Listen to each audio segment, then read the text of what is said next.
Good evening, folks. This is going to be about 25 minutes long. I want everybody to understand that this was a dying wish thing. I spoke with DJ's wife yesterday, and Ryan asked me to write something. And there's just too much to write down. And I've tried to make this video a couple times, and I think I can get through it without crying and tell enough of the story. I met DJ and Rayanne 30 years ago, 1995. I was somebody they didn't know that was coming around because we were all smoking weed. We were just always looking for weed back then. And in Texas, that meant cops would take you to jail for a seed. But, so I get over there. DJ doesn't like me at first. He thinks that I might be a cop. And he looked me in my eye and told me, "You cause me to lose my kids or get my old lady go to jail, I'll kill you." And I don't know. I guess it's because my granddad had killed so many people in Europe and Korea that I was able to have that conversation with someone, and it didn't make me shit my pants. But he was for real. I mean, you've got people that are more like pit bulls or banty roosters than they are corporate human beings. Some people are put off by this. I personally appreciate it because I grew up around it, and there's no guesswork with these people. You know when they're mad. You know why they're mad. They're open books. They're horrible liars. And you know what to expect with these people. So you can make gentlemen's agreements with these people. If they say they're going to pour this much concrete or they're going to fix whatever it is, they do, and you better pay them what you said you were going to pay them. And if you can do it right, that's so much simpler than all this damn paperwork and all this legal bullshit that is the corporate way of doing business. And anyway, so I decided I liked him early on because I could look him in his eyes, and I knew, even as a teenager, I gravitated toward those kinds of people.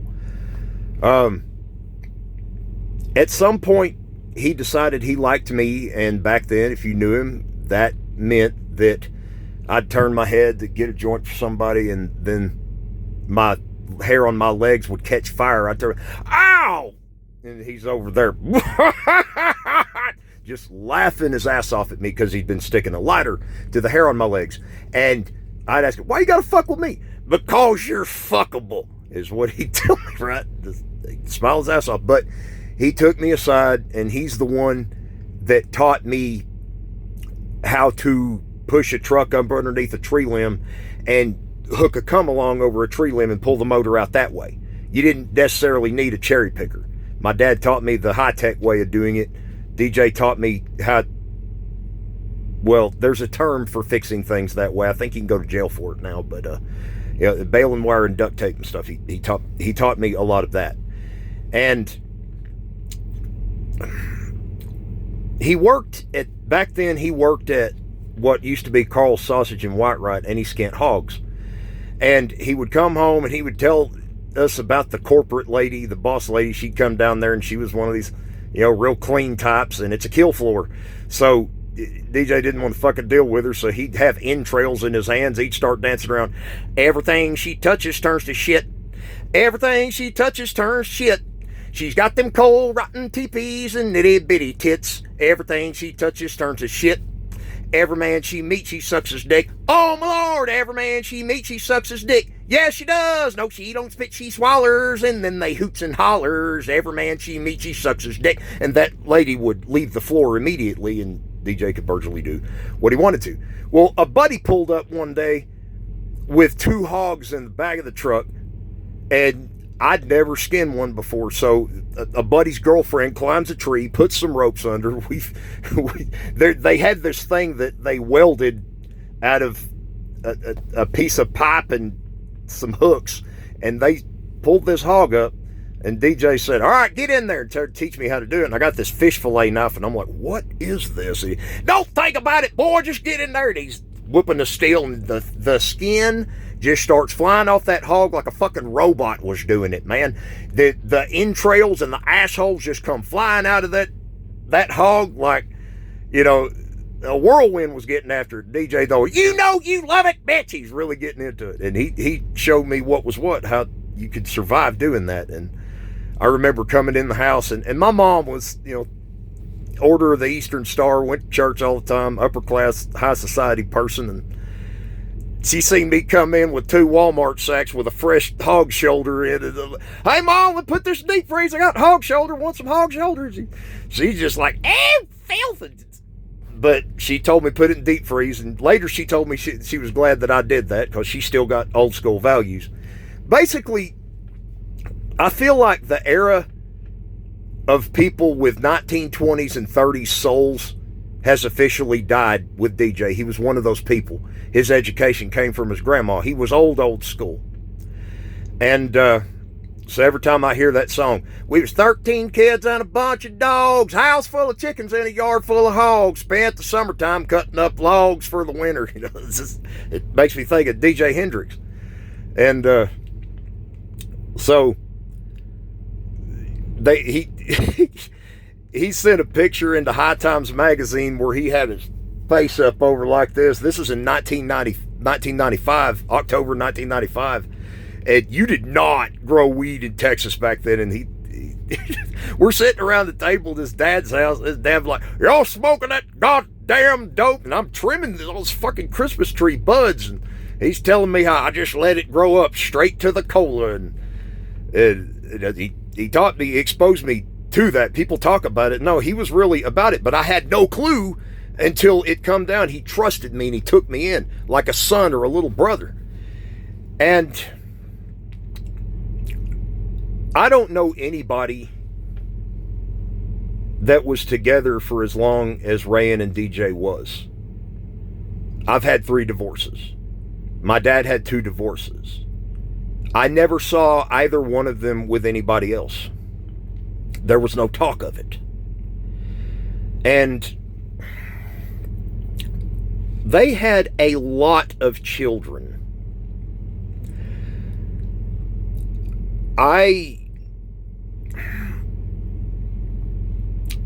When I helped him dig a septic tank out on Dripping Springs Road in 2005 with a shovel, and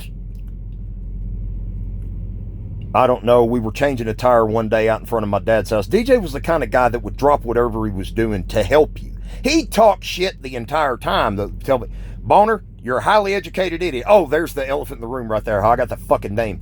So, 1995, my sister is laying on the floor at Rayan and DJ's house, and everybody just got fucked up the night before. I wasn't there.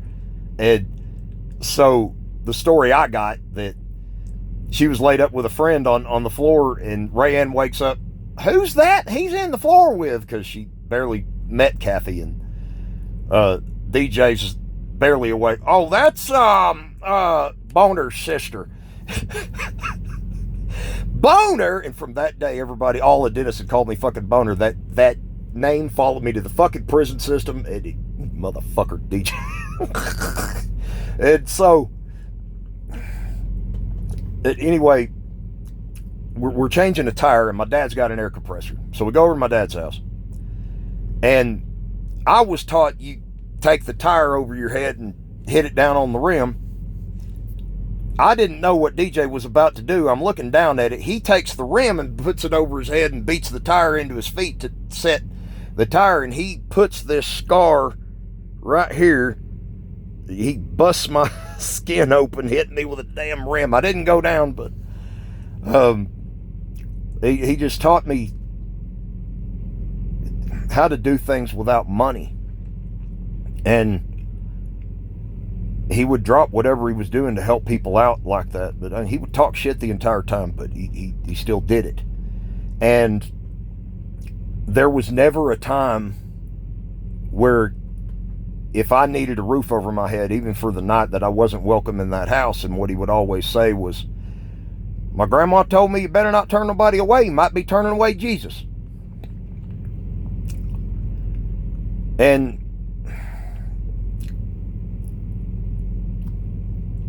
think it's 15, 20 years now, Rain and DJ got sober.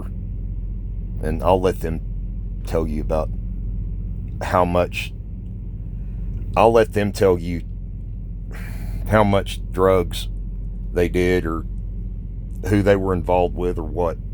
And, but up until 06, we all did drugs. I had dope in my pocket every time I went out my door. I was going to get it. And there was a brief period of sobriety where I went to prison in Texas for drugs, and I got out, and every other word out of my mouth was Jesus, Jesus, Jesus, Bible, Bible, Bible.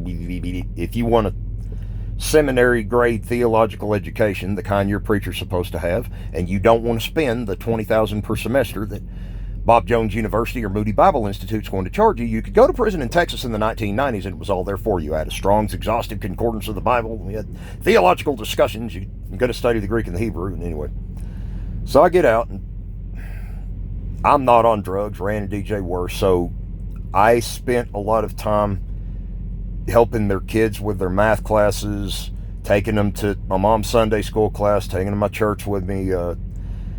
One thing that happened when I was 16, I crashed my square-bodied Chevy because I was going to Dallas to score weed instead of going to class.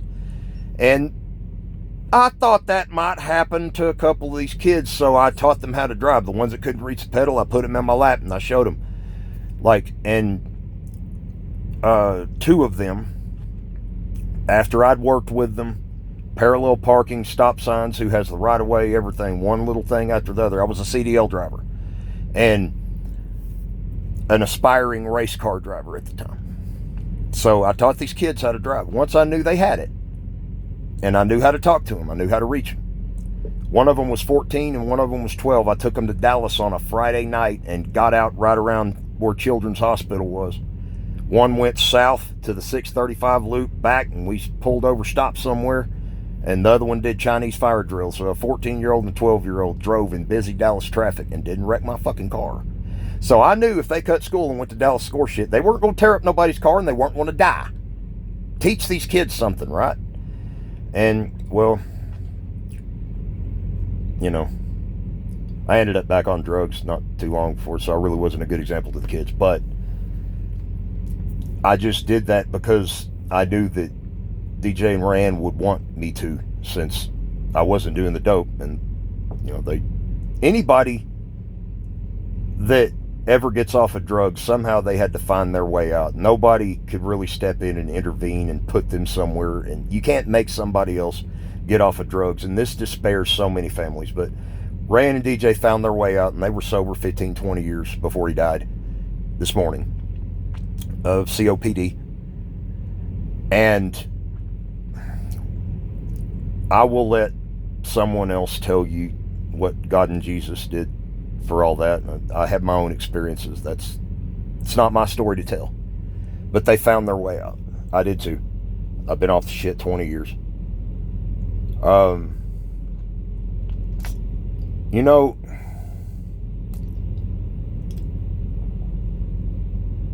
toward the end of his life, DJ made a lot of posts about prayer in schools and the Bible, and it's kind of funny because in 04 I come out of prison, and I did time in the Houston area, and most of the church volunteers and school volunteers were black, so I come out with black politics, and I was protesting the Iraq War, and DJ would say, "Now, you see what you did? You slipped that political bullshit in on me." And he talked about the wealthy are going to do what the wealthy are going to do. That was 04 D Jay Hendrix. And then a black person gets elected in 09. All of a sudden, you know, prayer in schools and, you know,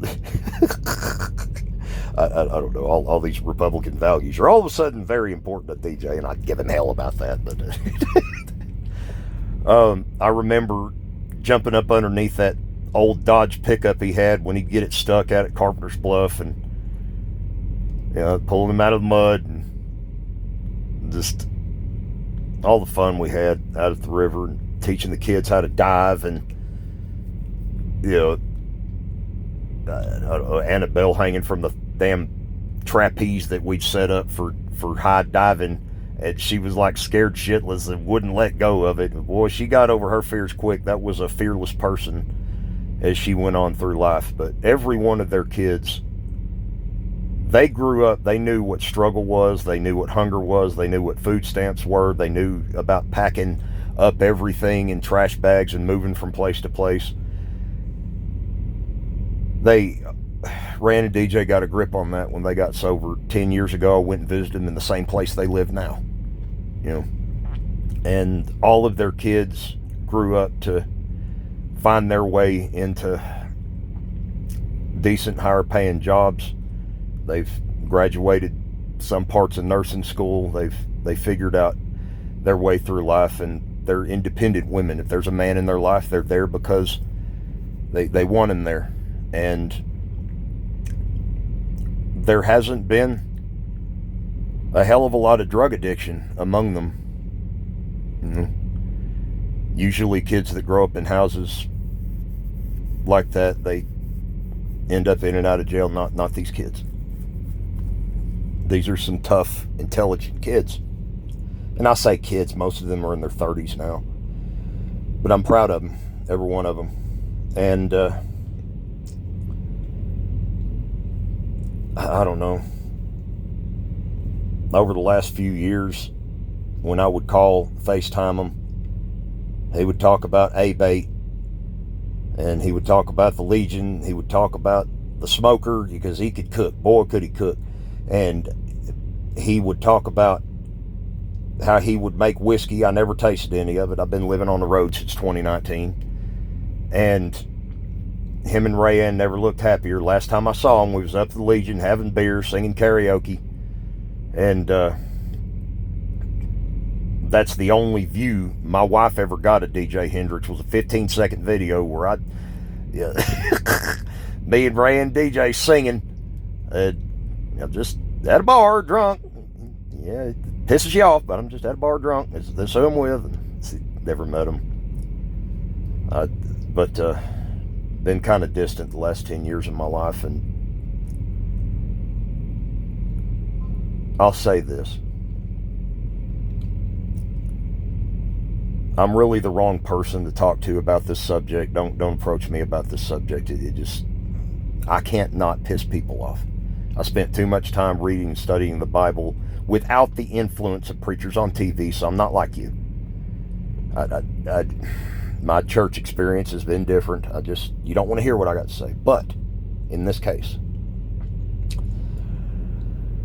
I look at the life that DJ led, and I look at what kind of person that he was. And I look at the sheep and goats judgment from Matthew 25, where I was hungry and destitute and naked, and you took me in and gave me food. As much as you've done it to the least of these, my brethren, you've done it to me. DJ's among the sheep in that judgment. And when it comes to being peculiar and contrary, when Jesus talks about the narrow way and the straight gate, and few there be that find it, you got a lot of these people. They're white, well-to-do, in church a lot, and then they leave church and go treat the waitress like it's the 18th century and she's the wrong color to be in the house, and they're always asking for the manager, always sending food back. Those people. Jesus said, unless your righteousness exceedeth that of the scribes and Pharisees, you shall no wise enter the kingdom of God. I've met a lot of those white church folks. DJ Hendrix will get into heaven a lot faster than a lot of them. So for those of you who knew DJ and remember him real well, as someone who's read the Bible probably more than you have, take note. When my father died, it was almost like it made the news. The overwhelming response that his family has received, a lot of people love this man. And I did too. And they don't make men like him anymore. And the reason that I can still walk past someone who's obviously homeless, obviously on drugs, and I look at them like a human being instead of some fucking protoplankton, is because I had people like D Jay Hendrix that kept me grounded. And in spite of all of my forays into higher education and into business and the years that I made over $100,000 by myself, I never forgot what it was like to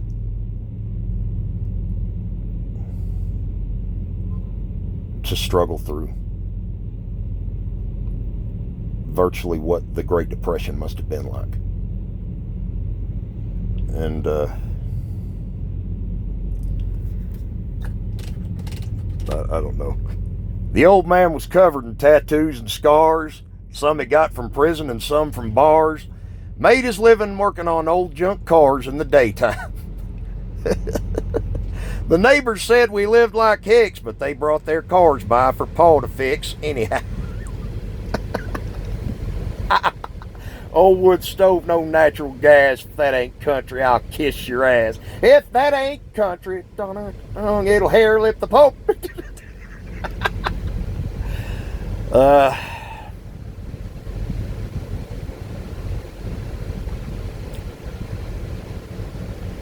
gonna miss you, man. That's 21 minutes. I think I pretty well said it all.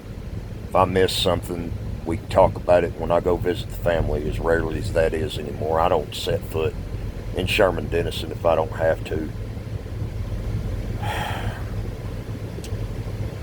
But I do go see Rand and DJ. Well, I did when I can. And I check up on the kids much as they want to. Some of them,